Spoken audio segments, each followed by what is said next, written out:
Halo teman-teman, kembali lagi di AudioTube. Kita akan lanjutkan kisah Terjerat Cinta Tuan Muda, episode 3 di dalam kantor direktur.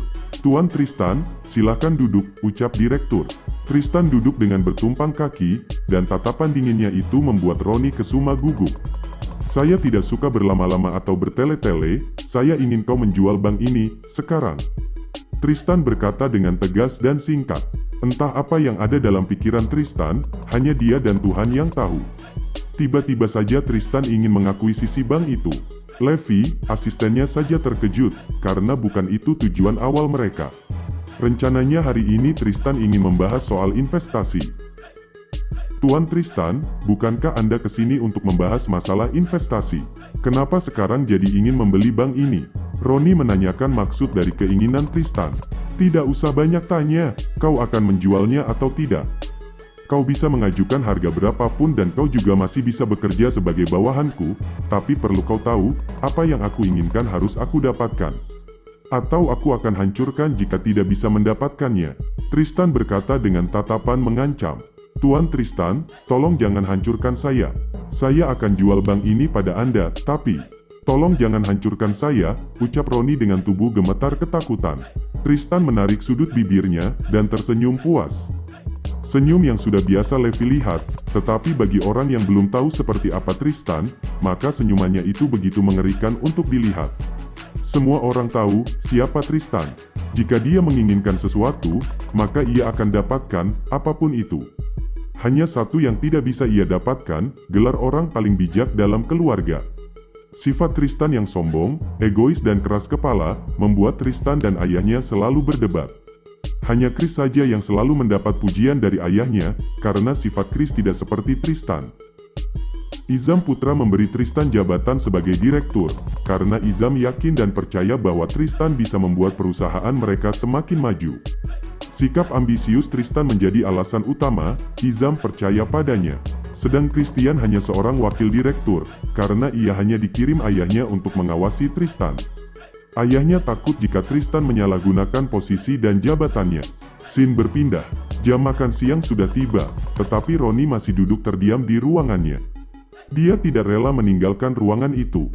Ruangan yang menjadi kebanggaan Roni, ruangan yang menyimpan begitu banyak kenangan. Tok tok tok. Masuk, jawab Roni. Bapak tidak makan siang. Aulia sekretaris Roni mengingatkan Roni bahwa ini sudah jam makan siang. Saya masih ingin duduk di ruangan ini, karena besok saya pindah ke ruangan manajer. Kenapa tiba-tiba Tuan Tristan ingin membeli bank ini? Apakah ada yang membuatnya marah? Ucap Roni lirih. Saya kurang tahu, Pak, jawab Aulia. Ya, sudah, pergilah makan siang lebih dulu. Nanti saya menyusul, ucap Roni. Saya permisi kalau begitu. Aulia keluar dari ruangan Roni. Scene berpindah.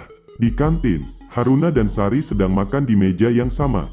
Di kantin itu beberapa orang kasakusuk mengenai bank tempat mereka bekerja itu dijual tadi pagi. Aulia menghampiri mereka dan duduk di depan Haruna. Cie, mau ganti bos nih, ledek Sari. Ya, nih.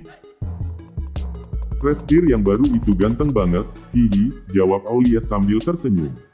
Lia, memang bank ini bangkrut ya? Kenapa direktur menjualnya? Tanya Haruna penasaran. Tidak, tapi karena Tuan Tristan tiba-tiba ingin membeli bank ini tadi pagi. Siapapun yang menolak keinginan Tuan Tristan, maka dia bisa hancur seperti debu, wus, tidak tersisa, ucap Aulia. Tristan pemilik Izam Corporation. Apa itu dia yang kamu maksud? Tanya Sari. Ya, benar. Dia orang paling berkuasa di kota ini. Perusahaannya juga di mana-mana. Jadi tidak ada yang bisa melawan keluarga miliarder itu, jawab Aulia. Hebat dari mana? Dia menindas orang yang lebih lemah darinya. Aku benci dengan orang yang seperti itu. Benar-benar sok berkuasa, ucap Haruna. Jam istirahat berakhir dan mereka kembali bekerja. Hingga sore hari, dan waktunya pulang. Scene berpindah. Di rumah Pak Kamal. Sore pun tiba, Haruna dan semua karyawan Bank Berkah sudah bersiap untuk pulang. Haruna memacu motornya dengan kecepatan tinggi. Banyaknya kejadian yang ia alami hari ini, membuat Haruna ingin cepat sampai di rumah. Ah, lelahnya, gumam Haruna. Ia memarkir motornya di garasi dan masuk ke rumah lewat pintu samping.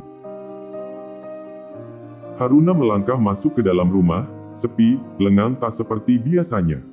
Biasanya Haruna akan disambut oleh Bu Anggi saat pulang ke rumah setelah bekerja. Haruna memeriksa setiap ruangan, tetapi Haruna tidak menemukan siapapun di rumah. Kemana Mama dan Vivi? Apa menyusul Papa ke rumah Mila? Haruna bertanya-tanya sendiri. Haruna duduk di sofa ruang tamu. Tak lama kemudian, Haruna mendengar deru mesin mobil masuk ke garasi. Ceklek, pintu samping terbuka dan terlihat 3 orang dewasa dan seorang gadis kecil dalam gendongan Bu Anggi. Gadis kecil itu adalah Kiara, gadis malang yang baru saja kehilangan ibunya untuk selamanya. Haruna, sudah pulang. Bu Anggi masuk ke dalam rumah dan menurunkan Kiara. Mama, ucap Kiara sambil berlari menghampiri Haruna yang duduk di sofa. Kiara mendekap kedua kaki Haruna. Semua saling bertukar pandangan, saat Kiara memanggil Haruna dengan sebutan Mama. Haruna menarik Kiara ke atas pangkuannya, dan Kiara segera memeluk Haruna. Wajah Kiara bersembunyi di dada Haruna. Kiara menangis seperti seorang anak yang baru melihat ibunya setelah ditinggal bekerja.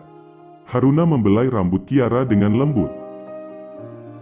Mama, ayo pulang. Kia mau bobo di rumah, ucap Kiara mengajak Haruna pulang ke rumah almarhum Mila. Entah apa yang membuat Kiara merasa bahwa Haruna adalah ibunya. Dari wajah serta tinggi badan saja sudah jelas berbeda jauh.